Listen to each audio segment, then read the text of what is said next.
በስመ አብ ወወልድ ወመንፈስ ቅዱስ አሐዱ አምላክ። በስመ አብ ወወልድ ወመንፈስ ቅዱስ አሐዱ አምላክ። በስመ አብ ወወልድ ወመንፈስ ቅዱስ አሐዱ አምላክ። በባሕርዩ ሞት በመንግሥቱ ሽረት የሌለበት ቅድመ ዓለም የነበረ ዓለምንም የፈጠረ ዓለምን አሳልፎ የሚኖር የአባቶቻችን አምላክ ቅዱስ እግዚአብሔር በሀብት ስቦ በረድኤት አቅርቦ በቅዱስ ቦታው ስለሰበሰበን በልባችን አስበን በአንደበታችን ተነግረን ስለማንፈጽመው ስለ ይቅርታው ስለ ቸርነቱ ስሙ የተመሰገነ ይሁን። እግዚአብሔርን የወለደችልን ሃይማኖታችን የተማርንባት የሃይማኖት መጽሐፍ እናታችን ቅድስት ድንግል ማርያም ካለፈው የከፋ ዘመናችን አሁን ወዳለንበት አዲስ ዘመን ወደ ዘመነ ስጋዌ አሁን ካለንበት ወደ ዘላለማዊ አዝማነ መንግስተ ሰማያትን ወደምናይበት ወደ መንግስተ ሰማያት ያሻገረችን የምታሸግርን እውነተኛይቱ የሃይማኖት ማዕዶት ወላዲተ አምላክ የእርሷም ስም የተመሰገነ ይሁን። ቅዱሳን ነቢያት፣ ቅዱሳን ሐዋርያት፣ ሰማዕታት፣ ደናግል፣ መነኮሳት በዛሬው ዕለት የምናስበው ሁለት የቤተ ክርስቲያን አባቶች ታላላቅ ሊቃውንት ቅዱስ ዲዮስቆሮስ እና ቅዱስ ሳዊሪያኖስ ዘገድሎን በወር የምናስበው አባታችን የኢትዮጵያው ቄርሎስ አባ ጊዮርጊስ ዘጋስጫ በሥላሴ ዘንድ በተሰጣቸው ክብር የእነሱም ስም የተመሰገነ ይሁን። ክቡር አባታችን ሊቀ ኅሩያን ቆሞስ አባ ዘዳዊት የዚህ ታላቅ ደብር አስተዳዳሪ፣ የተከበራችሁ ሊቃውንተ ቤተ ክርስቲያን፣ የእግዚአብሔር ቤተሰቦች ሁላችሁ አንድ አምላክ በሚሆን በአብ በወልድ በመንፈስ ቅዱስ ስም እንደምን ሰነበታችሁ? እንደምን ዋላችሁ? እንደምን አመሻችሁ? ኃጢአታችን ይቅር ብሎ በዚች ሰዓት ያገናኘን አምላካችን እግዚአብሔር ስሙ የተመሰገነ ይሁን። ሁላችሁም ከዘመነ ማቴዎስ ለዘመነ ማርቆስ እንኳን አደረሳችሁ። ሁከት በሚሰባበት ብጥብጥ በበዛበት ዓለም ቁጭ ብለን ሰላማዊ ቃሉን እንድንሰማ የፈቀደልን አምላካችን እግዚአብሔር ስሙ ይክበር ይመስገን። በሐዘን፣ በጭንቀት፣ በሰቆቃ፣ በችግር፣ በስራት፣ በስደት፣ በሞት፣ በሕማም ያሉ ወገኖቻችንን ሁሉ እንደኛ የሰላም ቃል የሚሰሙበትን ቀን እግዚአብሔር ያምጣልን። እንግዲህ የጉባኤ ትንሽ የለውም። ሰው አነሰ በዛ ብለን የምንለውጠው ነገር የለም። የቅዱስ ዳዊትን መዝሙር ጥናት ካቆምንበት ነው የምንቀጥለው ማለት ነው። ያቆምነው የሚያስታውስ ካለ እሸልም ነበር፣ ግን የሚያስታውስ ስለሌለ አልሸልምም ማለት ነው። አለ ያቆምንበትን የሚያስታውሳለ ከየት እንዳቆም አይፈረድባችሁም። ከሁለት ወር ሊሆን ነው ማለት ነው። የለም ማለት እሺ። መዝሙር 11 ቁጥር 8 ላይ ነው ያቆምነው። መዝሙር 11 ቁጥር 8 ላይ አውደ ያህውሩ ረሲአን ወበከመ እበየልልና ከሰራይኮም ለደቂቀ ጓለ እመሕያው የሚለውን ነው እዚህ ላይ ነው ያቆምነው። ዛሬ መዝሙር 11ን እንጨርሳለን ማለት ነው። መጨረሻው ቁጥር የመዝሙር 11 የመጨረሻው ቁጥር ማለት ነው። ይሄ ማለት አውደ ያህውሩ ረሲአን ዝንጎች ዙሪያውን ይሄዳሉ። ወበከመ እበየልልና ከሰራይኮም ለደቂቀ ጓለ እመሕያው አንተ እንደ ገናንነት መጠን እንደ ልዕልና መጠን እንደ ጌትነትህ እንደ አምላክነትህ ከዚህ አትትረፉ ብለህ ለሰው ልጆች ወሰን ሰጥታቸው ነበረ። ይላል ቅዱስ ዳዊት። አውደ ያንጉሩ ረሲያን አንተን በሕግ በአምልኮ የዘነጉ ግን አንተ ከወሰንክላቸው ወሰን አልፈው ዙሪያውን ይሄዳሉ ይላል ቅዱስ ዳዊት። ዙሪያውን ይሄዳሉ፣ ዝንጎች ዙሪያውን ይሄዳሉ። አንተ ከወሰንክላቸው ወሰን አልፈው ዙሪያውን ይሄዳሉ። እግዚአብሔር ይህንን ዓለም ሲፈጥረው ወሰን አበጅቶለታል። ዓለም የሚጠፋ ምን ጊዜም እግዚአብሔር ካስቀመጠለት ወሰን ሲያልፍ ነው። ፀሐይን ፈጥሮ ወሰን አበጅቶለታል። ጨረቃን ፈጥሮ ወሰን አበጅቶለታል። ከዋክብትን ፈጥሮ ወሰን አበጅቶላቸዋል። ውቅያኖስን ወሰን አበጅቶለታል። አትለፍ ካለው በላይ ውቅያኖስ አይወጣም። ከምድር በታች ያለው ውሃ ወሰን አለው። ከዚያ ወሰኑ አልፎ አይመጣም። ውጣ፣ ሰው አጥፋ፣ ሀገር አልማ ሲለው ግን ለልማትም ተመጥኖ ለጥፋትም ተመጥኖ ይወጣል። ከምድር በታች ያለው ነፋስ 12 መስኮቶች አሉት። ምሕረት የሚገባው ሲመጣ አራቱን ውጡ ይላቸዋል፣ ይወጣል። ማት የሚገባው ካለ ደግሞ 8ቱን ውጡ ይላቸዋል፣ ይወጣል። በሕይወትና ሌዋታን የሚባሉ ኃያላን ፍጥረታት አሉ። ሌዋታን በባህር ትኖራለች፣ በሕይወት በየብስ ይኖራል። ከወሰናቸው አልፈው ሌዋታን ወደ የብስ አትመጣም፣ በሕይወት ወደ ባህር አይገባም። ሁሉም ወሰኑን ይዞ ይኖራል፣ በወሰኑ ይኖራል። ዓለም ግን የሚያጠፋው ከምንድን ነው ሲባል ከወሰን ማለት ነው። ከተሰጠው ስጦታ ማለት ዓለም ያጠፋዋል። እንደምታውቁት ለመኑ ተውቦ ሚጋኔና ለመላእክት ይታክምሎም እስመ አበሱ በፍጦት ወወረዱ ምድረ በቀዳሚ። የህሊና ድንግልና ከፍጥረት ወገን ለማን ተሰጠው? ለመላእክት ስንኳ አልተቻላቸውም። በቀደመው ወራት ያልተሰጣቸውን ሽተው ከሰማይ ወደ ምድር ወርደዋልና ይላል። ታምረ ማርያም ነቢያችን ያልተሰጣቸውን ሽተው አጋንንትን ከሰማይ ያወረዳቸው ያልተሰጣቸውን መፈለግ፣ በተፈጥሮ ከተፈቀደላቸው በላይ ማውረድ መውረድ መፈለጋቸው አወረዳቸው። እንዲያው የቤተ ክርስቲያን ሊቃውንት ይላሉ ዲያብሎስ በጣም ውብ ፍጥረት ከመሆኑ የተነሳ የውበቱ ብዛት እግዚአብሔርን ሳይቀር እበልጠዋለሁ እንዲል አሰኝቶታል ይላል። በጣም መልካም ሆኖ ሲያየው እኔማ ፈጣሪን ራሱ እበልጠዋለሁ ማለት ነው። እንዲህ ያለው ውበት ሌላ የለም። ከዚህ ትዕቢቱም የተነሳ መጨረሻ ላይ ምንድን ነው ያለው? ተው እግዚአብሔር ያዋርዳል ሲባል እንኳ ምንድን ነው ያለው? እግዚአብሔር እኔን አዋርዶ የተሻለ ፍጥረት ያገኛል ወይ?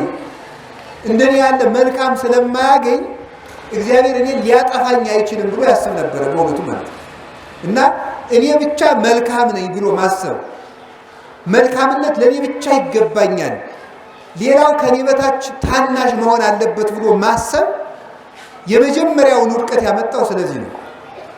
ወሶበ አንተ ኢያኮትኮ ለዘፈጠረከ እምነበልባለ እሳት ወአውሎ ፈጠረ ህየንቴከ ሰብአ ዘማሬ እማይ ወመሬት ወምነፋስ። አንተ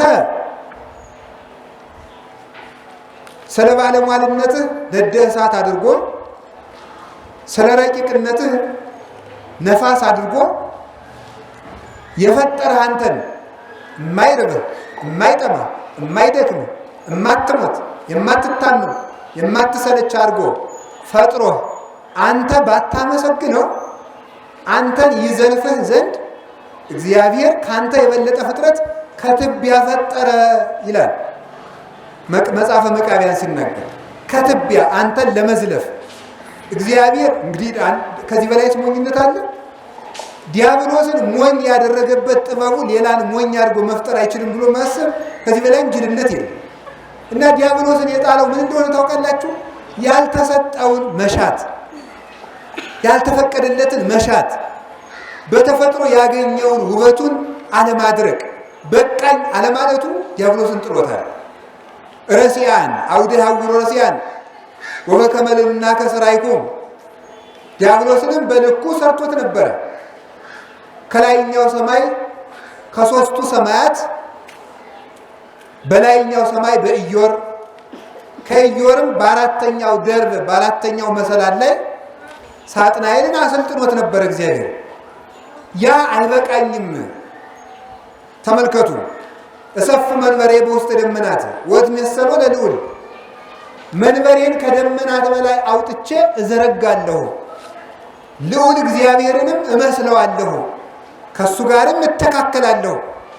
እግዚአብሔርን በማመስገን ፋንታ እኔ በእግዚአብሔር መተካከል እመሰግናለሁ ብሎ በማሰቡ ዲያብሎስ ተንኮታክቶ ባደረው ጨለማ ጠቅሎ ጣለው። በእውነቱ ማለት ሌላውን አሳንሶ ማየትና ያልተሰጠንን መፈለግ ዓለም የሚወድቀው በዚህ ነው። ልብ ብላችሁ በልቡናችሁ ሰሌዳ ጻፉት። ይሄን ወደፊትም እድሜ ከሰጣችሁ ታያላችሁ። እኔ ብቻ መልካም ነኝ የሚል ሰውና ያልተሰጠውን የሚፈልግ ሰው መጨረሻው ምንድን ነው ካላችሁ ውድቀት ነው። እስራኤልን ሁል ጊዜ የሚጠላቸው ይሄ ነው ይባላል። እስራኤላውያን ሲኖሩ ምን ይላል መሰላችሁ? በጣም የሚያሳፍር ኩራት ልንገራችሁ። እግዚአብሔር ዓለምን ሲፈጥረው ለምን እንደፈጠረው ታውቃላችሁ? ወኩሉ ዘተፈጥረ ለመፍቅደ ነባቢያን የተፈጠረ አረጋዊ መንፈሳዊ እንደሚለው የተፈጠረው ፍጥረት ሁሉ ለሰው ልጅ መጠቀሚያ የተፈጠረ ነው። ለሰው ልጅ መጠቀሚያ በምን ይጠቀማል? ለሰው ልጅ መጠቀሚያ የተፈጠረ ነው ብላችሁ አይጡንም ጉርጡንም እንብል አይባልም። ለሰው ልጅ በምን ቦምኒዮሙ ለምህሮ በእውቀትም ይጠቅሟል። ቦምኒዮሙ ለአንክሮ ለማድነቅ ደግሞ የተፈጠረዋል። ወምኒዮሙ ለተዘክሮ እግዚአብሔርን እንድናስበው ደግሞ ምልክቱ ነው የተፈጠረው ማለት። ሌላው ደግሞ ለመስዋዕት የተፈጠረ ማለት፣ ለምግበ ሥጋ የተፈጠራል። ለዚህ ሁሉ ለቤት መስሪያ ለመኖሪያ የተፈጠራል። ለጥበቃ የተፈጠረ ለመድኃኒት የተፈጠረ ማለት። የተፈጠረው ፍጥረት ሁሉ ለሰው የተፈጠረ ነው። ይሄ ጤነኛ ሐሳብ መጽሐፍ ቅዱሳዊ ሐሳብ ነው። እስራኤል የሚሉት ግን በጣም የባሰ ኩራት ነው። ምንድነው የሚሉት መሰላችሁ? የተፈጠረው ሰው ሁሉ ለኛ መጠቀሚያ የተፈጠረ ነው። ይኸውላችሁ ይሄ ነው ኩራት ማለት። የተፈጠረው ፍጥረት ማለት ይቻላል ይሄ ስንዴውን በቆሎውን የተፈጠረው ሰው ሁሉ ለኛ አገልጋይ የተፈጠረ ነው። እኛ ብቻ የተመረጥን ዘሮች ነን ብለው ያስቡ ነበር። ከዚህ የተነሳ እግዚአብሔር በከመሙንቱ አቅነውን በዘይኮነ አምላክ ዋነይ አቀነውም በዘይኮነ ሕዝብ እነሱ አለ ተመልከቱ፣ ጣዖት አምላክ ያልሆነውን አምላክ እያሉ ጣዖት እያመለኩ እኔን እንዳስቀኑኝ እኔም ደግሞ ሕዝብ ያልሆኑትን ሕዝብ አድርጌ ያስቀናቸዋለሁ። እነሱ ብቻ እኛ በምድር ላይ ምርጥ ሕዝብ አስባችሁታል? ሐሳቡ ገብቷችሁ ከሆነ በጣም ግሩም ነው። ሊቃውንቱ ይገባቸዋል። እመናን ነው እንዲህ ያልኩኝ። እንደዚህ ያለ ኩራት እኔ ሰምቼም አላውቅም። ምን አይነት ኩራት መሰላችሁ?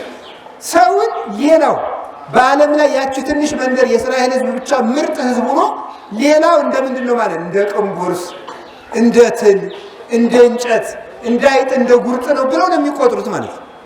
እስከ ዛሬ ድረስ ይህንን ያስቡታል። ይህንን ስለሚያስቡ እግዚአብሔር ምን ያደርጋቸዋል? ይዘልፋቸዋል። አሕዛብን ያመጣና እኛ ምርጥ ሕዝቦች ነን ከኛ በላይ ምርጥ የለም ሲል አሕዛብን ያመጣና የአሕዛብ እግር አጣቢ፣ የአሕዛብ ቆፋሪ፣ የጣዖት እንጨት ቤት ቆራጭ፣ እርሻ አራሽ፣ ወጥ ሰሪ፣ በቅሎ ገሪ ያደርጋቸዋል። በእውነቱ ሌላ የተዋረደ ስራ እንዲሰሩ ያደርጋቸው ነበር። 215 ዓመት ግብፅ አውርዶ በሚንቁ ሕዝብ ያስገዛቸዋል። 70 ዓመት ባቢሎን ወስዶ በሚንቁ ሕዝብ ያስቀጠቅጣቸዋል። አስገዛቸው። ፍጹም ጽዩፎች፣ አቤት መጸየፋቸው፣ አቤት ኩራታቸው። ሳምራውያን በሄዱበት መንገድ እኮ አንሄድም ብለው ሌላ መንገድ የቀየሩ ሰዎች ናቸው። ዛሬም እስራኤል እንደው እግዚአብሔርን ፈቅዶ ብትሄዱና ብታዩት ይገርማቸዋል። በዚህ በኩል ሳምራውያን ስለሚሄዱ ብለው አሁን ዛሬ ያለው አስፓልት ወደ ኢያሪኮ የሚሄደው አስፓልት ሳምራውያንን ላለማየት ተብሎ የተሰራ አስፓልት ነው። መንገድ ተቀይሮ ማለት ነው። እንግዲህ አስባችሁታል። ለምሳሌ አዲስ አበባ ለመሄድ በዚህ ከጎንደር ባህር ዳር መሄድ እየተቻለ አይ በዚያ በኩል የሆነ የማያስፈልግ ሕዝብ አለ ተብሎ በዚህ በመተማ መንገድ መስራት ማለት ነው። የማይሆን ነገር ማለት ነው። የማይሆን ነገር እንደዚህ ያደረጉ ናቸው።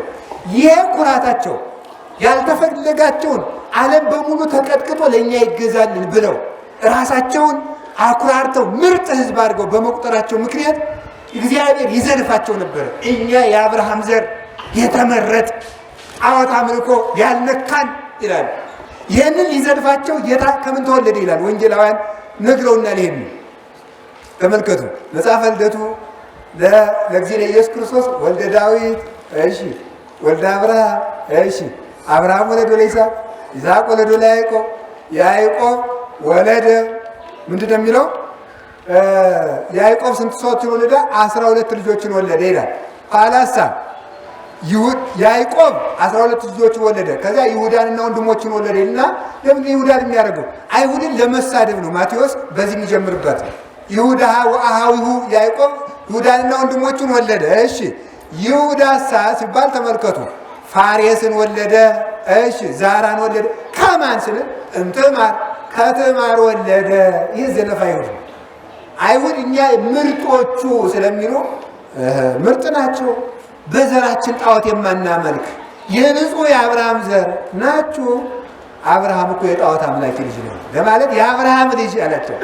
የጣዖት አምላኪ ልጅ እኛ የንጹሐን ዘር ዘማዊ ያላደለን ዘማዊቷ ተቀጥቅጣ ትገደል ብለው የሚኩራሩ ስለነበረ ነው። በሴት ይሰናከል የነበረ የዳዊት ልጆች ናችሁ ለማለት የዳዊት ልጅ የዳዊት ጣዖት እኮ አምልከን አናውቅም በዘራችን የለብንም ብለው ሲኩራሉ። የዳዊት አያቱ እኮ ሩት ናት። ሩት ደግሞ ጣዖት አምላኪ ናት ለማለት የዳዊት ልጅ ይላቸዋል ደግሞ ማለት ነው። ከዛ ደግሞ ይሁዳም ገሌና ገሌን ወለደ። ከማን? ከትዕማር። በምን? ከትዳር ውጭ። የእነዚህ ዘሮች ናችሁ። የንጹህ ዘር ነን ብላችሁ መኩራራት አትችሉም። ክርስቶስም እናንተን ሊዘልፋችሁ የተወለደው ምንድን ነው? አይዛብን ጠርቶ ነው። የክርስቶስ አያቶቹ እንኳን አይዛብ ናቸው፣ ከጣዖት የተጠሩ ናቸው ብሎ በዚህ ዘልፋቸው ነበር እና ጣዖት በማስመለክ ምን ያደርጋቸዋል? ሃይማኖት የሌለውን አምጥቶ ኢየሩሳሌምን ያቃጥላታል፣ ያስመዘብራታል፣ ይበትናቸዋል፣ ያሰድዳቸዋል። በምን? ያልተሰጣቸውን በመፈለጋቸው እና እኔ ምርጥ ነኝ ሌላው ቆሻሻ ነው ብሎ የሚያስብ እንዲህ ያለ ከሚመካ ልቡና እግዚአብሔር ይሰውራል። ይህንን የሚወደው ምን አይነት ነው? ቅናት ነው። እስመ ቅናት ትበልዖሙ ተመልከቱ፣ ለልበ ብዙኃን በመዓት ቅናት የብዙ ሰዎችን ልቡና በቁጣ በነገር ውስጣቸውን ትበላቸዋለች ነው። ስለምትበላቸው እሳ ምን ያገኛሉ ሲባል እስመ በቅናት እየተረከብ ጸጋ እግዚአብሔር። በቅናት ምንም ቅንጣት ያክል ጸጋ ከእግዚአብሔር ዘንድ አይገኝም። ቅናት ትዕቢትን፣ ኩራትን በሌሎች ሰዎች ከመቅናት የተነሳ ራስን ከፍ እያደረጉ ማውራት፣ ሌሎችን መተቸት፣ ሌሎችን ማብጠልጠል፣ ሌሎች በምድር ላይ እንዳይኖሩ መፍቀድ። አሁን እግዚአብሔር ሰይጣን እንዲኖር የፈቀደለትን መሬት ሰው አይኖርም ብለን አሁን እንደው ደስ የሚለው ይመስላችኋል? እግዚአብሔር ለሰይጣን የፈቀዳትን መሬት ሰው እንዳይኖር እያደረግን እኛ እንደው አሁን ምን አይነት ሰው ልንባል እንችላለን? ይቺ ምድር እኮ ለሰው ብቻ ሳይሆን ለጋኔንም የተፈቀደች መሬት ነው። ሰይጣን በዚህ ዓለም ይኖራል አይኖርም? አይ ይኖራል። አሁን እዚህ ውስጥ ሰይጣን አለ የለም? እዚህ አካባቢ ሞልቷል አለ እዚህም አለ። እንዲሁም አባቶቻችን ምን ነው ጉባኤ ሲጀመር በስመ አብ ወወልድ ወመንፈስ ቅዱስ ብሎ መጀመር ስለምን ነው ቢሉ ይሉና ወመጽኡ አዕዋፈ ሰማይ ወበልዕዎ እንዲል ነው። ተመልከቱ፣ የሰማይ ወፎችን መጥተው ለቀሙት እንደተባለ ወፍ የተባለ ጋኔን ነውና ለማሳሳት ቃለ እግዚአብሔር ከሰው ልብ ለማጥፋት ጉባኤ በመገኘት ሰይጣንን የሚቀድመው የለምና በስመ አብ ወወልድ ወመንፈስ ቅዱስ ባሉት ጊዜ እንደ ትቢያ ተኖ በኖ እንደ ጢስ ተኖ ይጠፋልና በስመ አብ ብሎ መጀመር ስለዚህ ነው ይላልበት። መጀመሪያ ጉባኤ የሚገኝ ማነው? ሰይጣን ነው። መጀመሪያ ጉባኤ ሲዘጋጅ ነው። ስለዚህ ተመልከቱ፣ እኔ እያልኳቸው ያለው ምንድን ነው? አሁን ሰይጣን እንዲኖርባት የፈቀዳትን መሬት ሰው ግን ሰው እንዳይኖር ይፈቅዳል። ሰይጣን ሃይማኖት አለው የለውም? ከሰይጣን በላይ ከሃዲያን፣ ከሰይጣን በላይ ደም አፍሳሽ አለ፣ ከሰይጣን በላይ ቀናተኛ ክፉ ይል ማንም ሰው በምድር ላይ እንዲኖር እግዚአብሔር ፈቅዷል። ማንም ሰው ይህንን ያልተፈቀደን በመሻት በምስግብግብነት ሌሎች ጠፍተው አንድ ፈላስፋ አለ ይባላል። ምን አለ መሰላችሁ? እኔ አለ በምድር ላይ ሌላው ሰው ሁሉ ሙቶ እኔ ብቻ መኖር ነው የምፈልጋል። እንዲያው ሌላው ይለቅ። ከዚያ ብሎ እኔን ብቻ የሚያኖር እንዲያው እንጨት የት ባገኘውስ ብሎ ሲፈልግ ዕፀ ሕይወት የምትባል ዛፍ አለች። እሷን አገኛት ይባላል። እንዴት እንዳገኛት ራሱን የቻለ ምርምር ይጠይቃል። አገኛት። ያችን ዘፍዝፎ በውሃ በዚያች ታጥቦ እሱ ብቻ በምድር ላይ ሊኖር ነው። ኋላ ተመልከቱ። ምናልባት ስታጠብና ስጠጣ ጠብ ያለ እንደሆነ ሌሎች ሰዎች ከረገጡት እንደኔ ዘላለም ይኖራሉ ብሎ ጫካ ሄዶ ሊጠጣ ገንቦውን ተሸክሞ ወደ በረሃ ሄደ። መልአኩ መጥቶ ከትከሻው ላይ ሰበረው። ጅልነቱ ነው እንጂ እኮ ተመልከቱ። ሰው እንዲሞት ሰው ያገኘው እንደሆነ ብሎ ጫካ ጅብ አለ፣ ነምር አለ፣ አንበሳ አለ። ጅቡ ቢረግጠው ግን ማለቁ አይደለም ይሄ ሰውዬ። ሰውየው ግን አልገባውም። ተመልከቱ። ሰው እንዳይኖር አውሬ ግን እንዲኖር ማድረጉን አልገባውም። ከዚህ የተነሳ ሄደና መልአኩ ገንቦውን ከትከሻው ላይ እንዳለ ሰበረው። የፈሰሰበት ሕያው ያልፈሰሰበት ሙት ሆኖ መከራውን ሲያይኖረ ይባላል። ያ እጹ ያልፈሰሰበት ፈርሶ እየተላ እየቆሰለ የፈሰሰበት ደህና ግማሽ ሙት ግማሽ ቁስል ሆኖ ኖረ ይላል። ይህ ሁሉ ምንድን ነው? ሌሎች እንዳይኖሩ ከሚል ሊና የመነጨ ነው። ይህ ነው ወከመ በይንና ከሰራይኮሙ ለደቂቀ በኋላ መያው አንተ ለሁሉም እንደ ጸጋው በምድር ላይ እንዲኖር ፈቅደህ ነበረ። ይህንን ትተው ግን ረሲያን ዝንጓን መጀመሪያ አንተን በሕግ በአምልኮ የዘነጉ፣ ሁለተኛ ሞታቸውን የዘነጉ፣ መንግሥተ ሰማያትን የዘነጉ፣ ምረረ ገሃነምን ጣዕመ መንግሥተ ሰማያትን የዘነጉ እነዚህ ሰዎች አሁን ያሐውሩ ረሲያን ይህንን ረስተው ዙሪያውን ይዞራሉ። ዓለምን በሙሉ አካለን እኛ ብቻ እንኖርበት ብለው ይስገበገባሉ። ሞትን ረስተው ኦ አብድ በዛቲ ሌሊት ይነስእዋ ለነፍስከ አንተ ሰነፍ ሌላውን አጥፍቼ በልቼ ጠጥቼ አይቼ ሰምቼ በዚህ ዓለም ተመችቶኝ ደልቶኝ ደረቴ ቀልቶ ሆዴ ሞልቶ ኖራለሁ ባልክበት በዚያ ሰዓት ጠላት ጠፍቶልኝ ዓለምን አንቀጥቅጬ ሰው ሁሉ ጠፍቶ እኔ ነግሼ ኖራለሁ ባልክበት በዚያች ሌሊት ዛሬ ነፍስን ከስጋ ለይተው ይወስዷታል እንደተባለው እንደዚያ ሰነፍ ባለጸጋ ዛሬ ነፍሳችን ከስጋችን ለይቶ እግዚአብሔር ይወስዳት እንደው አናውቅም። እና ስግብግብነትን እግዚአብሔር ያጥፋልን በእውነት ማለት ነው። እንደ ስግብግብነት ያለ እግዚአብሔር ደግሞ ባለጸጋ ነው። በኃይል እግዚአብሔር ያክል ለኩሉ ይላል ቅዱስ ጳውሎስ። እግዚአብሔር ባለጸጋ ነው። አያችሁ፣ ለምሳሌ አንዲት ሴት መውደድ የምትችለው አንድ ወንድ ነው፣ አንድ ባል ነው። ፍጡር ፍቅር ይከፈልበታል፣ ከበቃ ግን አይከፈልበትም። አንድ ወንድ ሊወድ የሚችለው አንድ ሴት ነው። ሊያመነዝር ሊዘሙት ይችላል። መውደድ ያለበት ግን ለአንድ ሴት ነው ልቡ የተፈጠረው። ፍቅር የፍጡር ፍቅር ይከፈላል፣ የፈጣሪ ፍቅር ግን አይከፈልም። ፍጡር ሲሰጥ ከአንዱ አንስቶ ለሌላው ነው። ከሰጠበት ነገር ላይ ተቀንሶበት ጎድሎበት ነው። እግዚአብሔር ሲሰጥ ግን ለአንዱ የሰጠውን በተመሳሳይ ለሌላው ሲሰጥ ከአንዱ ሳይጎል ሳይቀንስ ነው። ስለዚህ እግዚአብሔር ባለጸጋ ስለሆነ ሌላው ሳይጠፋ አንተን ማኖር ይችላል። ሌላው ሳይሻር አንተን መሾም ይችላል። ሌላው ሳይጎሰቁል አንተን ማሳመር ይችላል። ሌላው ሳይራቆት አንተን ማልበስ ይችላል። ሌላው ሳይራብ አንተን ማጥገብ ይችላል። ሌላው ሳይሰደድ ለአንተ ርስት መስጠት ይችላል። እግዚአብሔር ባለጸጋ ነው። እግዚአብሔር በመሬቱም ውስጥ ያኖራል፣ ያለ መሬትም ሊያኖረን ይችላል። በእውነቱ ነው ማሰብ ያለበት እንደዚህ ነው። ዓለም ግን በስግብግብነት ዙሪያውን ይዞራሉ። ይህንን አባቶቻችን በአምስት ነገር ተርጉሞታል። ትርጉሙን ተናግሬ ትምህርቱን እጨርሰዋለሁ። አውደ ያሐውሩ ረሲያን ወበከመ እቤልልናከ ሠራይኮሙን ያስቀድማሉ። አቤቱ አንተ እንደ ገናንነትህ ሰዎችን ሰራሃቸው። እስኪ በሉ አቤቱ በሉ። አንተ እንደ ገናንነትህ ሰዎችን ሰራሃቸው። ሰራሃቸው የሚለው ፈጠርካቸው ማለት ብቻ እንዳይመስላችሁ። አንተ በዚህ ደር፣ አንተ በዚህ ደር፣ አንተ በዚህ ደር ብለህ አሰማራሃቸው፣ ወሰንካቸው ማለት ነው። ዓይን ስማ፣ ይቅርታ፣ ዓይን እይ፣ ጆሮ ስማ፣ አፍንጫ አሽትት፣ እግር ተራመድ፣ እጅ ጨብጥ፣ አፍ ተናገር፣ ጉሮሮ ዋጥ ብለህ ሰራሃቸው። ለሁሉም ድርሻውን ሰጠኸው ማለት ነው። ሰዎች ግን ይህንን ትተው አውደ ያሐውሩ ረሲያን ዙሪያውን ይሄዳሉ፣ ይንከራተታሉ። የመጀመሪያው ምን ይላሉ? ወበከመ እቤልልናከ ሠራይኮሙ ለደቂቀ እጓለ እመሕያው። አቤቱ አንተ እንደ ቸርነትህ እንደ ይቅርታ በገናንነትህ በካህሊነት መጠን ግራግራውን ለካም ቀኝ ቀኙን ለያፌት መሃል መሃሉን ለሴም በመላኩ ዳኝነት ሰጥተህ ነበረ። በዚህ ዓለም ብዙ ሰው ነበረ፣ ረባ፣ ኃጢአት ሰራ፣ ስጋ ብቻ ሆነ። እግዚአብሔር ንፍር ውሃን አምጥቶ አጠፋ። ስንት ሰው አተረፈ? ኖህን አተረፈ። ከኖህ ስንት ሰው ተረፈ? የኖህ ልጆች 3 ናቸው። 3 እነዚህ 3 ልጆቹ ናቸው ዓለምን የሞሉት ማለት ነው። አሁን ተመልከቱ፣ እግዚአብሔር 3 ሰው አተረፈ። በእነዚህ 3 ሰዎች ዓለምን ሞላ። ስለዚህ በዓለም ላይ የተፈጠረው ፍጥረት ሁሉ ተመልከቱ። እስኪ ሁላችሁ ማድረግ ንገራችሁ። ከእናንተ ከእጃችሁ፣ ከእግራችሁ፣ ከእጃችሁ፣ ከአፍንጫችሁ፣ ከዓይናችሁ፣ ከጆሮአችሁ የትኛው ነው ጥሩ? ከራሳችሁ ነው። በሉ ንገሩኝ። አቤት ለራሳችሁ ሁላችሁም ሁሉም ጥሩ ነው አይደለም? ሁሉም ጥሩ ነው። ዓይናችን ጥሩ ነው፣ አፍንጫ፣ ጆሮ ሁሉም ጥሩ ነው። ተመልከቱ።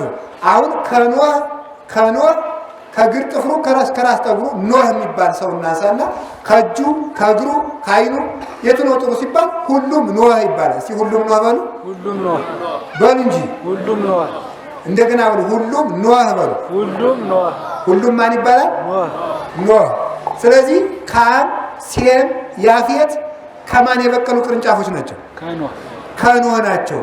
ስለዚህ ተመልከቱ፣ ይህን ዓለም እግዚአብሔር ከዚያ በኋላ ምን አለ? ዓለምን 7ቱን አይጉር ማለት ነው። 7ቱን አይጉር ግራግራውን ለካም ሰጠ። የኖህ ልጅ ነው። ተመልከቱ፣ ቀኝ ቀኙን ለያፌት ሰጠ። መሃል መሃሉን ለሴም ሰጠ። በዓለም ላይ የተፈጠረው ፍጥረት ሁሉ ግን ሁሉም ምንድነው? ኖህ በሉ እንጂ ሁላችሁ ሁሉም ምንድነው? ኖህ ነው ማለት ነው። በዓለም ላይ አፍሪካ፣ አሜሪካ ምናምን ካም ብትሉት ጠቅሎ ምንድነው? ኖህ በሉ ሁላችሁ። አሁን ኢትዮጵያ ውስጥ ያለው ሰው በሙሉ ሁሉ ምንድነው? በሉ እንጂ አንዱ ከካም ተወልዶ ሊሆን ይችላል፣ አንዱ ከሴም ተወልዶ ይችላል፣ ከካም የመጣ ይችላል፣ ከያፌት የመጣ ይችላል፣ ከሴም የመጣ ሁሉም ኖህ ነው። ሁሉም አፍንጫ አለ፣ ሁሉም ዓይን አለ፣ ሁሉም ጆሮ አለ። ዓለሚቱንም ሀገራችንም እየበጠበጣት ያለ ምንድነው? እኔ ምርጥ ዘር ነኝ። እንደዚህ ያለ አይምሮ ነው ሀገሪቱን ብጥብጥ የሚያደርጋት፣ ዓለምን የሚያጠፋት ማለት ሁሉም ኖህ ነው። በዓለም ላይ ያለው ሰው ነጭ ሆነ ቀይ ሆነ ማንኛውም ሰው የኖህ ቅርንጫፍ ነው። ቆይ ያን ዛፍ እዩት፣ እዚያ ትልቁን ዛፍ። እሺ ከቅጠሉ አንድ በቆነጥስ ስሙ ምንድን ነው? ወይራ አትሉ ምን? ወይራ። እሺ አንድ ቁና ቅጠሉ ብለቅምስ? ወይራ። በጣም ጥሩ። አንድ ቅርንጫፍ ብቆርጥ? ወይራ። ለአልጋ መስሪያ የሚሆን ብቆርጥ? ወይራ። ጠቅላላውን ብቆርጠው? ወይራ። ብፈልጠው? ወይራ። በቃ ስለዚህ ተመልከቱ፣ ሁሉም ተመልከቱ የኖህ ቅርንጫፍ ነው። ካም፣ ሴም፣ ያፌት ነው። እንዲህ አድርገህ ግን አንተ በግራ ተሰማራ፣ አንተ በቀኝ ተሰማራ፣ አንተ በዚያ ተሰማራ ብለህ ነበረ። አውደ ያህጉሩ ረሲያን ዝንጎች ግን ይሄንን ትተው በጽዋ ተርታቸው በእድል ፈንታቸው ማደራቸውን ትተው የሰው መሬት ካልቀማው ብለው ይስገበገባሉ ይላል ቅዱስ ዳዊት ነው። እንዲህ ያለ የሰው መሬት ያልቀማው የራሳቸውን የተሰጣቸው ትተው ነገደ ካም በነገደ ያፌት ላይ፣ ነገደ ያፌት በነገደ ሴም ላይ ተነሱ። አንተ ግን በዚህ ደር ብለህ ሰጣቸው። አባቶቻችን እንዲህ ይላሉ፣ የማይበርድ ጠብ በምን ይነሳል መሰላችሁ? በሴት የተነሳ ጠብ፣ በመሬት የተነሳ ጠብ፣ በገንዘብ የተነሳ ጠብ መብረጃ የለም። በዚህ የተነሳ በሴት የተነሳ ማለት በሴት የተጣላ ሰው ማለት ነው። በሴት የተጣላ ሰው እኔ ማገባ የተጣላ ሰው ይሄ መብረጃ የለውም፣ አገር ያጨርሳል። በመሬት የመጣ ጠብም አይበርድም፣ እንደዚሁ በገንዘብ የመጣም እንደዚሁ ነው። ስለዚህ ሰው ማሰብ የሚጠበቅ ሁሉም የተሰጠውን ድርሻ ይዞ መኖር ነው። ባይሆን ግን በእውነቱ እግዚአብሔር ምን ያደርጋል? አስጥሎ ሀገር አስጥሎ የሚሰደድ የራስን ተስማምቶ ካልበሉበት ቅድም እንዳልኳችሁ እኮ ነው። ምንድን ያሉ ጌታ ሲያስተምር አይሁድ ምን ነው መስላችሁ? ወነዋተሎ ኩሉ ዓለም ድሬው ሰው ሁሉ ተከተለው አያ ሰው ሁሉ በእሱ አመነ፣ የእሱን ስብከት ሰማ። ወይ መጹ ሰብአ ሮሜ ወይ ነሱነ ሀገረነ የሮም ሰዎች የእሱን ስብከት እያሉ እየመጡ ሀገራችን ይካፈሉናል። እዚህ ይኖሩብናል ብለው ነው ክርስቶስን የሰቀሉት። ስብከቱ ሲሰፋ ከሮምም እየመጡ ስለሆነ የሮም ሰዎችም እዚህ ሊኖሩ ነው ብለው ነው ይህንን ችግር የፈጠሩት ማለት ነው አለና ጌታ 70 ዓመት ታገሳቸውና እንዲያ ነው አለና ምን አረጋቸው መሰላቸው? አይ መልካም ከሮም ጥጦስ የሚባል ንጉሥ አመጣና አፍርሶ እነሱን ምን ያደርጋቸዋል? በዓለም በትኖ እስራኤልን የሮም ግዛት አደረጋት። የኢየሩሳሌም የተኩራሩበትን መቅደስ የሮም ሰዎች መጥተው በእኛ በእስራኤል ይኖሩብናልና የክርስቶስን ስብከት እናጥፋ ሲሉ የሮሙን ንጉሥ በ70 ዓመተ ምህረት አመጣና የኢየሩሳሌምን መቅደስ ማን አፈረሰው? የሮም ንጉሥ አፈረሰው። ጥጦስ ነው ያፈረሰላቸው ማለት ነው። የናቁት ሮማዊ መጥቶ አፈረሰባቸው፣ የተጸየፉት ሮማዊ ማለት ነው።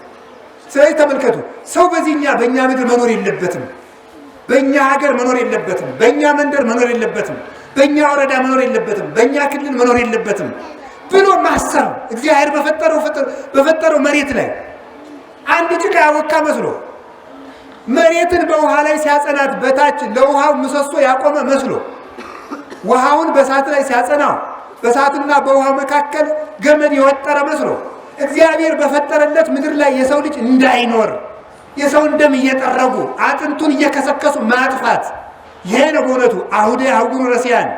እነዚህ ዙሪያውን ይሄዳሉ። አንተ ግን በየርስታችሁ ኑሩ ብለህ ስርዓት ሰርተህ ነበረ። በቃይ ብሎ በየርስቱ የሚኖር ትውልድ እግዚአብሔር ይፍጠርልን።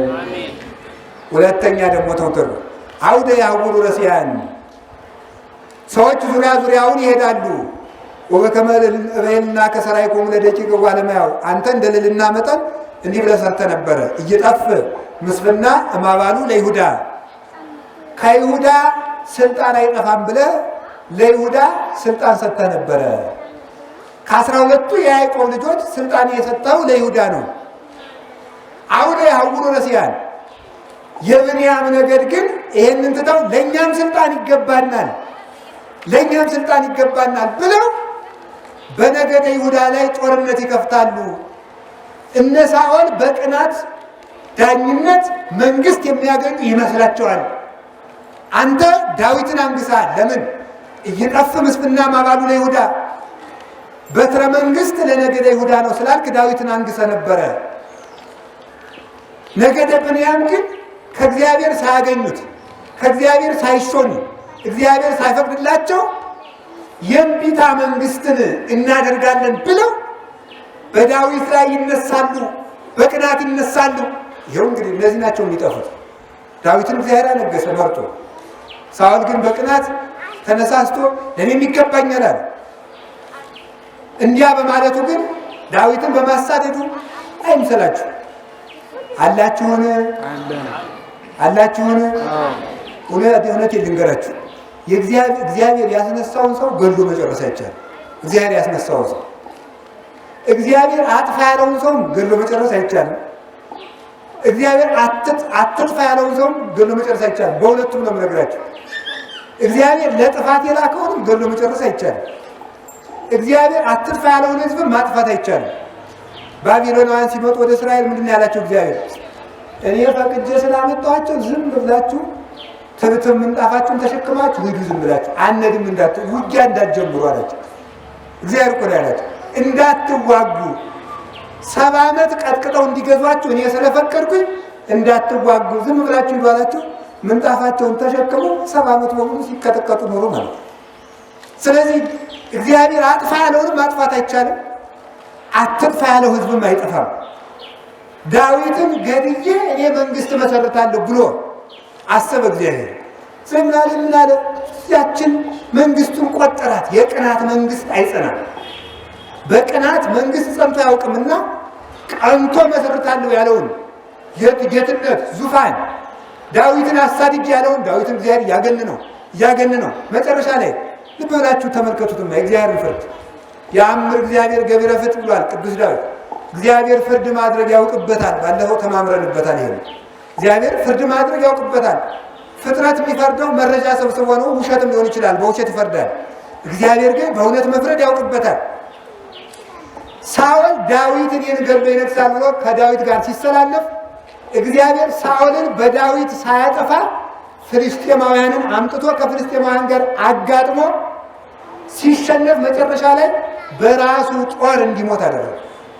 በራሱ ጦር የራሱን ብላቴና በጦር ውጋኝ አለው። እኔ ያበላኝን ያጠጣኝን የሾመኝ ጌታ አልገልም ቢል የራሱን ጦር ተክሎ ከራሱ ጦር ላይ ወድቆ ነው የሞተው።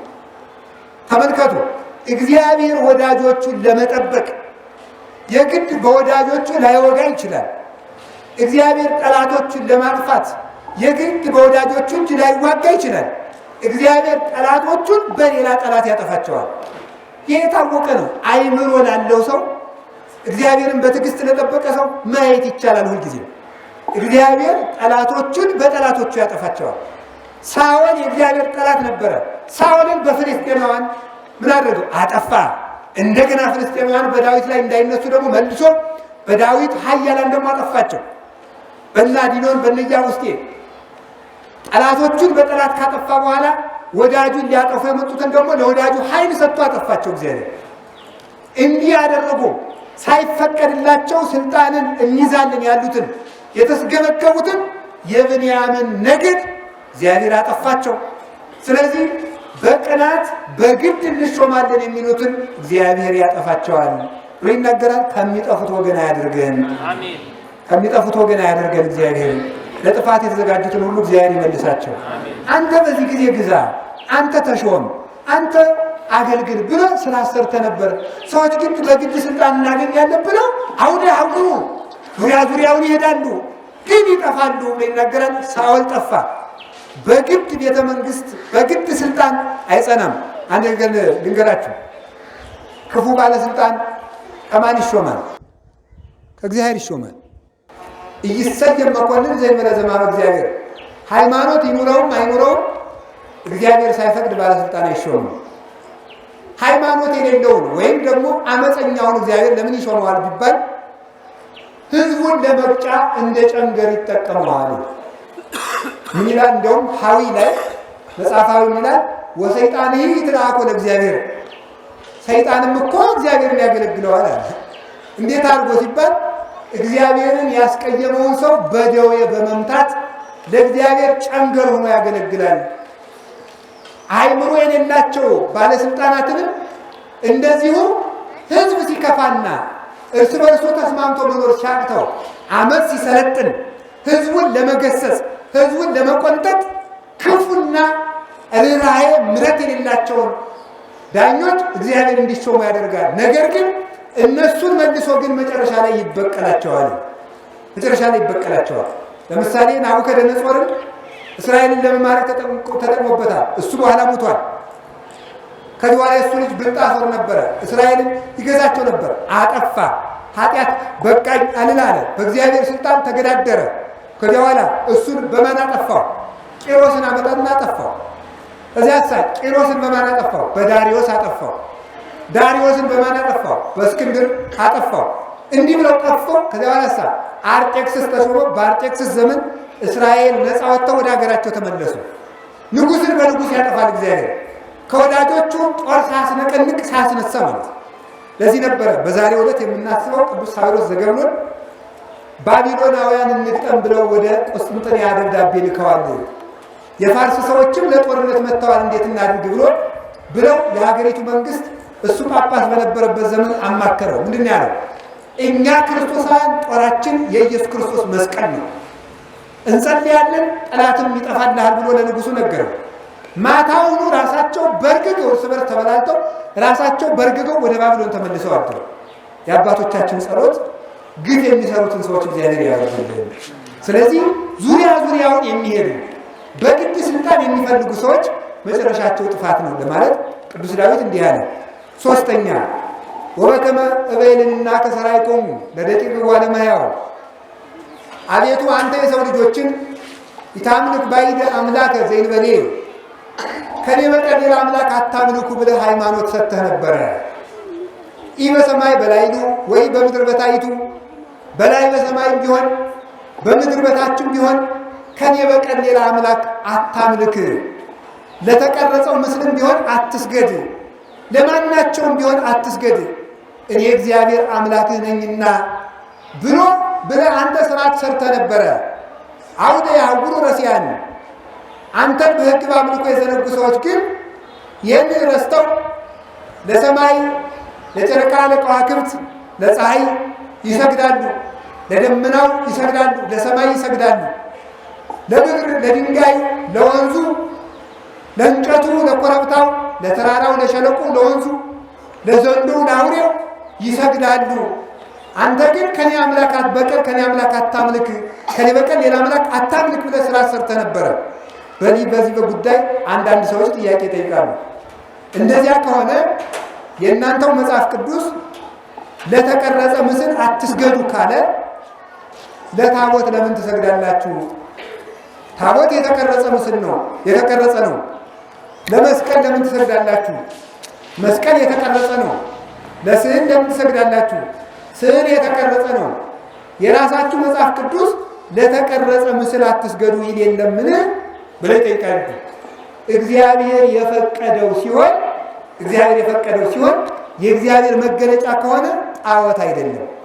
ጣዖት የሚባለው እግዚአብሔር ባልፈቀደው መንገድ የሚቀረጽ ነው። ታቦት ግን እንድንቀርጽ ያደረገ ማን ነው? እግዚአብሔር ነው። ከአንድ ምንጭ መራራ ውሃና ጣፋጭ ውሃ አይቀዳም። እግዚአብሔር ታቦት ጣዖት ቢሆን ኑሮ ለጣዖት አትስገዱ ያለ እግዚአብሔር ታቦት ቅረጹ አይልም ነበረ። ስለዚህ ታቦት እግዚአብሔር የፈቀደው ስለሆነ ይሰገድለታል። ታቦት ደግሞ ጣዖት አይደለም። ጣዖት የሚባለው አምላክ ተብሎ የሚሰገድለት ነው።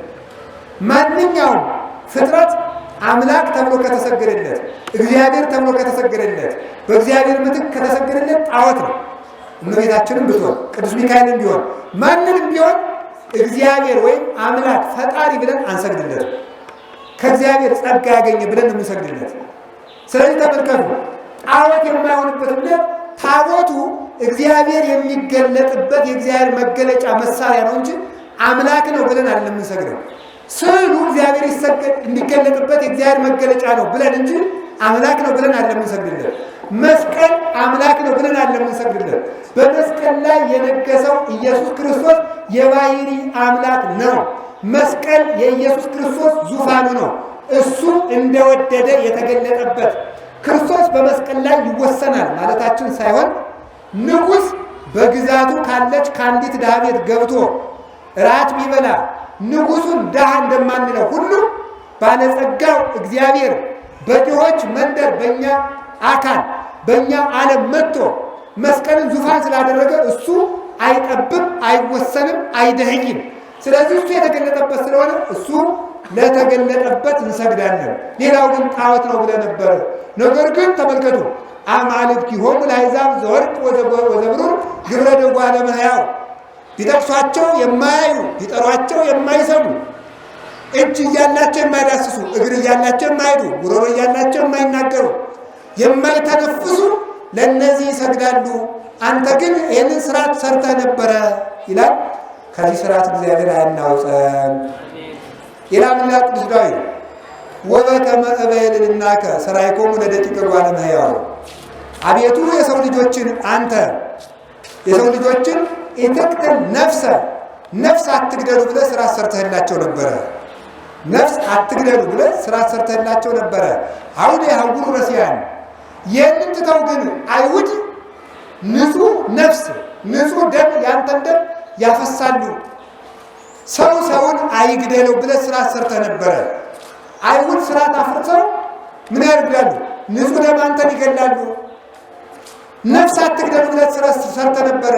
የሰው ልጆች ግን በገንዘብ በመሬት በኑሮ ተስገብግበው የሰው ደም ያፈሳሉ። በሰው ደም ኑሮ ይመሰርታሉ። የሰውን ደም ይንቃሉ።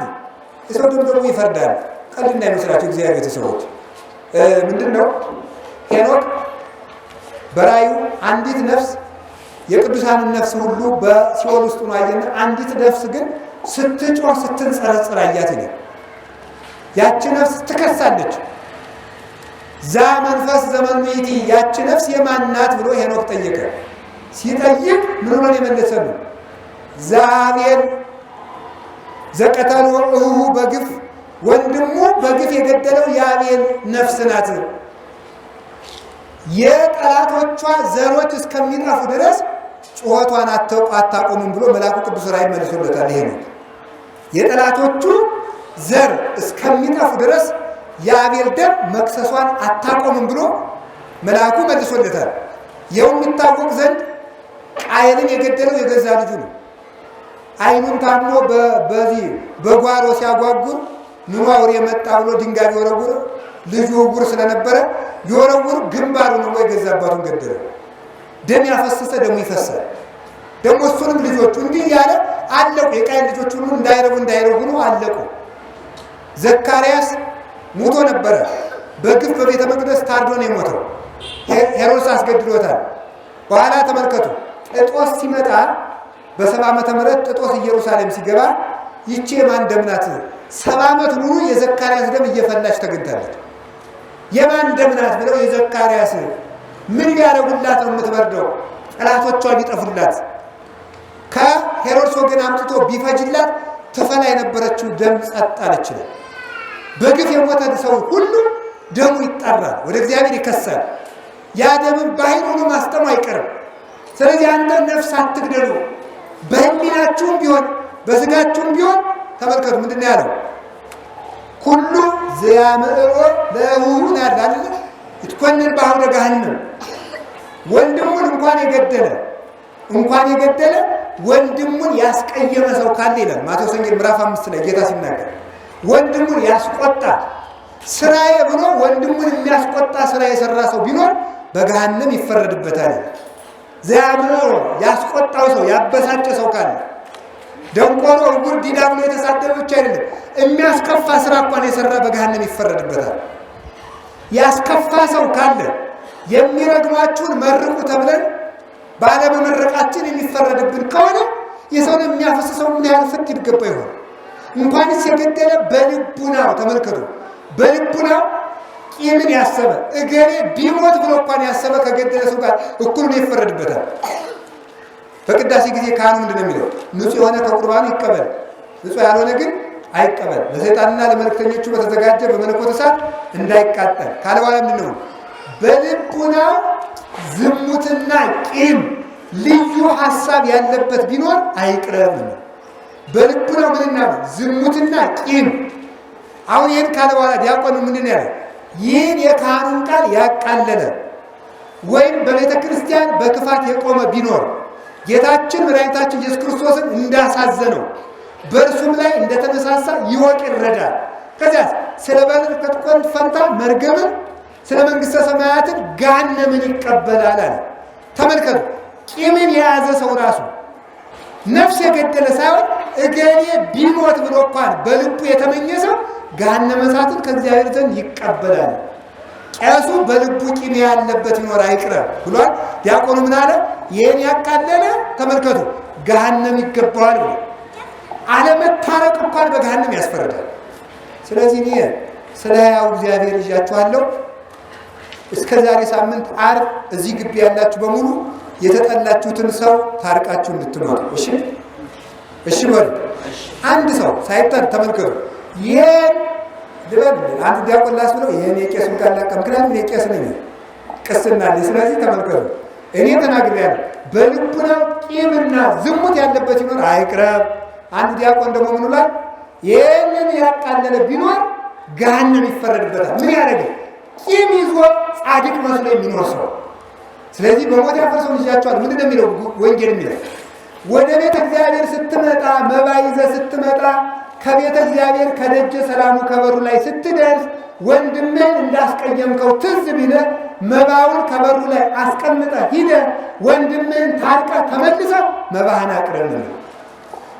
መስዋዕቱን ከማቅረብ ስለት ከመስጠት አስቀድመ ታርቆ መምጣት ይቀድማል። ስለዚህ በፍቅር ኑሩ ብሎ ነፍስ አትግደሉ ብሎ ስርዓት ሰርተ ነበር። ይህን ትተው ሰዎች አውደ ያጉሩ ይህንን ረስተው ሰው እየገደሉ ጋራ ለጋራ ይንከራተታሉ። እንዲህ ከመሆኑ እግዚአብሔር ይሰውረን። ሌላስ ምን አለ? የመጨረሻ አውደ ወበከመ በይንና ከሥራይኮሙ ለደቂቀ እጓለ እመሕያው። አቤቱ አንተ ንጉሥ በዘውዱ ድሃ በአመዱ ይደር ብለህ ስራ ሰርተህ ነበረ። አውደ ያውሩ ረሲያን።